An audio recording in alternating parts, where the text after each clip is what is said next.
Hello বন্ধুরা, আশা করি প্রত্যেকেই ভালো আছো। আজকের ভিডিওতে আমি আলোচনা করতে চলেছি দ্বাদশ শ্রেণীর ফোর্থ সেমিস্টারে যে একটি নাটক আছে নানা রঙের দিন, অজিতেশ বন্দ্যোপাধ্যায়ের লেখা। সেখান থেকে 5 মার্কের গুরুত্বপূর্ণ প্রশ্ন উত্তর। এর আগের ভিডিওতে আমি নানা রঙের দিন নাটকটি দুটো পার্টে আলোচনা করেছি। তোমরা অবশ্যই ভিডিওটি দেখে নেবে। ভিডিওটি যদি ভালো করে দেখো তবেই এই সমস্ত প্রশ্নের উত্তর তোমাদের কাছে একেবারে সোজা মনে হবে।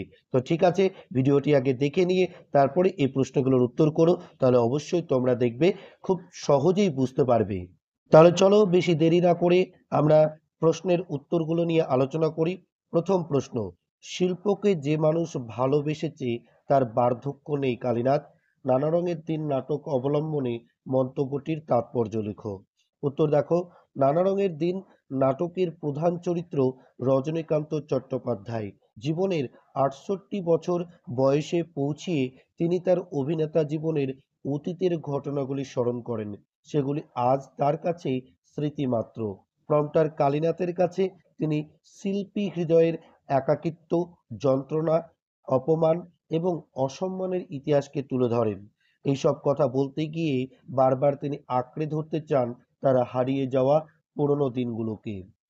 নির্ভীক বখতিয়ার, নিঃসঙ্গ ঔরঙ্গজেব কিংবা পিয়ারা মানুকে বলা সুজার শেষ সংলাপের প্রেমমগ্ন আবেগে রজনীকান্ত খুঁজে পান নিজের দুঃখময় জীবনের প্রতিচ্ছবি। তিনি নাটককে ভালোবেসেই বিসর্জন দিয়েছেন তার চাকরি, প্রেম, যৌবন, আদর্শ ও শক্তি। আজ তিনি উপলব্ধি করেছেন যে তার প্রতিভা এখনো মরেনি। যে মানুষ শিল্পকে ভালোবেসেছে সে বার্ধক্য, একাকিত্ব ও মৃত্যু ভয়কেও অবজ্ঞা করে চলে। প্রশ্নোদ্ধৃত অংশে প্রবীণ শিল্পী রজনীকান্ত চট্টোপাধ্যায় সেই কথাই যেন বলতে চেয়েছেন। 2 নম্বর প্রশ্ন দেখো, সেই রাত্রেই জীবনের প্রথম মোক্ষম বুঝলাম যে যারা বলে নাট্যাভিনয় একটা পবিত্র শিল্প তারা সব গাধা। প্রসঙ্গ নির্দেশ করে উদ্ধৃতাংশটির তাৎপর্য বিশ্লেষণ করো। অথবা এইভাবেই প্রশ্নটা আসতে পারে, এই পবিত্রতার নামাবলীটা সেদিন হঠাৎই ফাঁস হয়ে গেল আমার সামনে। বক্তার এমন মন্তব্যের কারণ কি? উত্তর দেখো, অজিতেশ বন্দ্যোপাধ্যায়ের নানা রঙের দিন নাটকের প্রধান চরিত্র বৃদ্ধ অভিনেতা রজনীকান্ত চট্টোপাধ্যায়।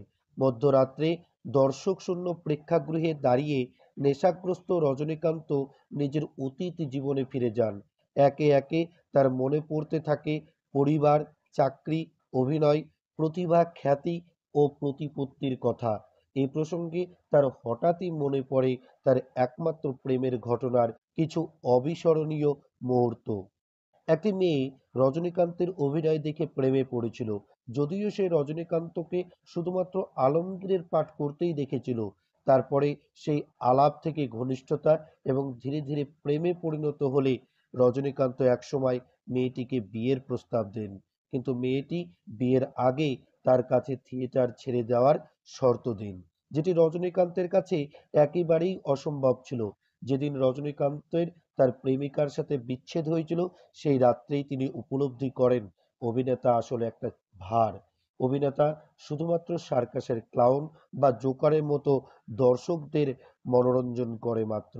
এই মেডেল, করতালি, প্রশংসাপত্র শুধু মঞ্চে অভিনয়ের মধ্যেই সীমাবদ্ধ। বাস্তব জীবনে অভিনেতার কোনো সামাজিক স্বীকৃতি বা প্রতিষ্ঠা নাই। নাট্যাভিনয়ের পবিত্রতার নামাবলীর পর্দাটা সেই দিনই রজনীকান্তের কাছে ফাঁস হয়ে যায়। নিজের খ্যাতি, প্রতিপত্তি ভেঙে চুরমার হয়ে যায়।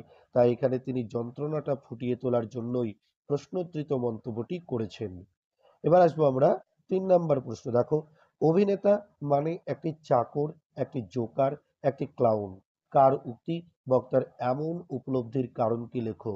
প্রশ্নোদ্ধৃত উক্তিটির বক্তা হলেন নানা রঙের দিন নাটকে প্রধান চরিত্র রজনীকান্ত চট্টোপাধ্যায়।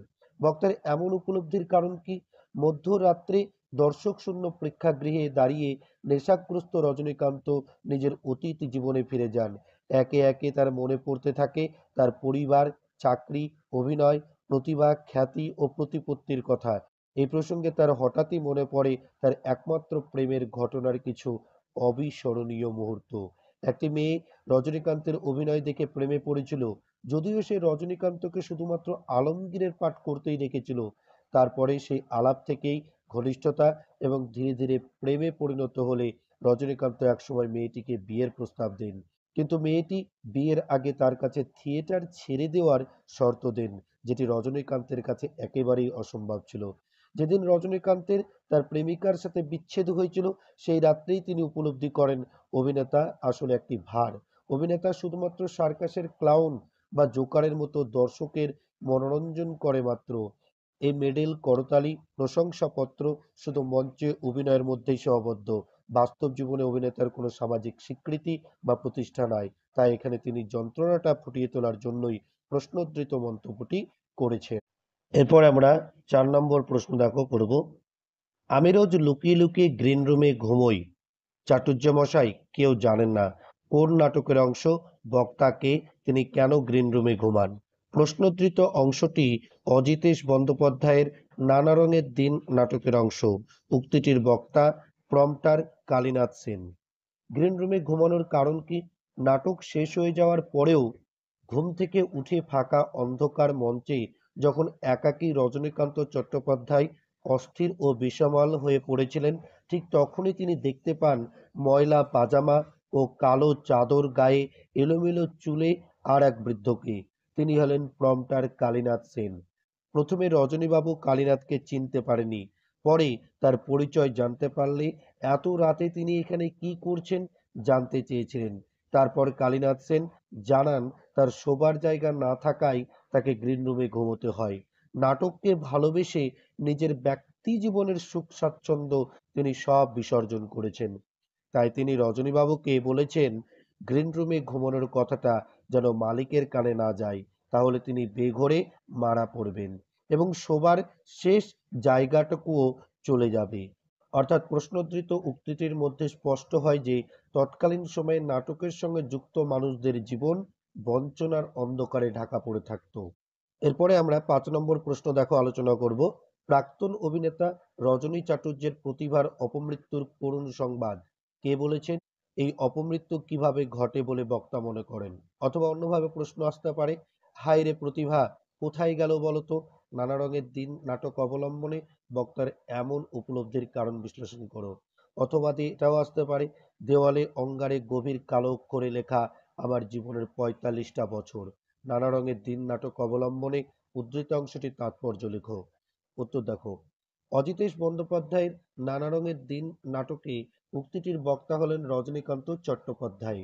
রজনীকান্ত চট্টোপাধ্যায় মধ্যরাত্রে প্রেক্ষাগৃহে থিয়েটারের ব্ল্যাক ওয়ালের দিকে তাকিয়ে মৃত্যুর পদধ্বনি শুনতে পান। তিনি টের পান এই সুদীর্ঘ অভিনেতা জীবনে যৌবন, আদর্শ, শক্তি, প্রেম ও নারী একে একে সব পার করে এসেছেন। যিনি অনায়াসে খুব সুন্দরভাবে চরিত্রগুলোকে নতুন রঙে ভরিয়ে তুলতে পারতেন, বয়স বাড়ার সাথে সাথে সেই দক্ষতাও তিনি হারিয়েছেন। চরিত্রকে ফুটিয়ে তোলার সামর্থ্য ও গলার কাজ নষ্ট হয়ে গেছে তার।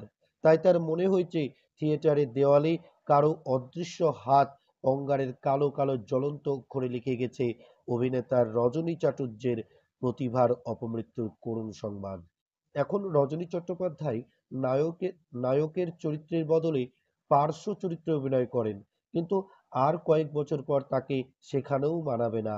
তার জীবন থেকে প্রতিভা, সম্মান, খ্যাতি সব একে একে বিদায় নেয়। সেই জন্যই তিনি তার নিঃসঙ্গ জীবনের দুঃখকে প্রকাশ করার জন্য প্রশ্নোদ্ধৃত মন্তব্যটি করেছেন। লাস্ট কোশ্চেন পড়ব। ধরো ধরো ওই শাহজাহান নাটকের ঔরঙ্গজেবের সেই ভয়ঙ্কর সিনটা ধরো। ঔরঙ্গজেবের সেই ভয়ঙ্কর সিনটার বর্ণনা দাও। অথবা ধু ধু করা দুপুরে জ্বলন্ত মাঠে বাতাস যেমন একা, যেমন সঙ্গীহীন, তেমনি অভিনেতা রজনীকান্ত চট্টোপাধ্যায়ের একাকিত্ব ও নিঃসঙ্গ। নানা রঙের দিন নাটক অবলম্বনে তার যে করুণ ছবি ফুটে উঠেছে তা নিজের ভাষায় লেখো। উত্তর নানা রঙের দিন নাটকে বৃদ্ধ রজনীকান্ত চট্টোপাধ্যায় রঙ্গমঞ্চে দাঁড়িয়ে তার অতীতের সোনালী দিনগুলি স্মরণ করতে থাকে কালীনাথের সামনে। এ প্রসঙ্গে আলোচনা করতে গিয়ে তার কণ্ঠে উঠে আসে শাহজাহান ও নাটকের ঔরঙ্গজেবের সংলাপ। ঔরঙ্গজেব নিজের পিতাকে বন্দি করে এবং অন্যান্য ভাইদের হত্যা করে সিংহাসনে আরোহণ করলেও মনের মধ্যে এক চরম আত্মগ্লানিতে ভোগেন তিনি। রাত্রে তার ঘুম আসে না, তিনি মনে করছেন তাকে ঘিরে নাচছে তার দাদার দাঁড়ার ছিন্ন শির এবং আরেক দাদার সুজার রক্তাক্ত দেহ। ফলে ঔরঙ্গজেব একাকিত্ব ও নিঃসঙ্গতার জীবন কাটাচ্ছিল। ঠিক সেই মতো রজনীকান্তও এক একাকিত্ব ও নিঃসঙ্গতার জীবন কাটাচ্ছিল। যাই হোক, তিনি মদের নেশায় নিজেকে ভুলিয়ে রাখার চেষ্টা করেন। তার বিশ্বাস, মঞ্চের বাইরে অভিনেতার কোনো কদর থাকে না। বৃদ্ধ মাতাল রজনীকান্তের কেউ খোঁজ রাখে না। এমনকি কোনো দর্শক তাকে মাতাল অবস্থায় বাড়ি পৌঁছে দেওয়ার কথাও ভাবে না।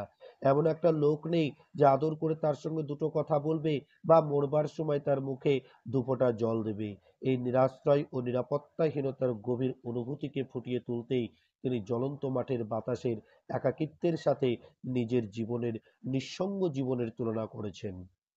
ঠিক আছে বন্ধুরা, আজকের ভিডিওটি এই পর্যন্ত। ভিডিওটি ভালো লাগলে অবশ্যই একটি লাইক করে দিও এবং বন্ধুদের মধ্যে শেয়ার করে দিও।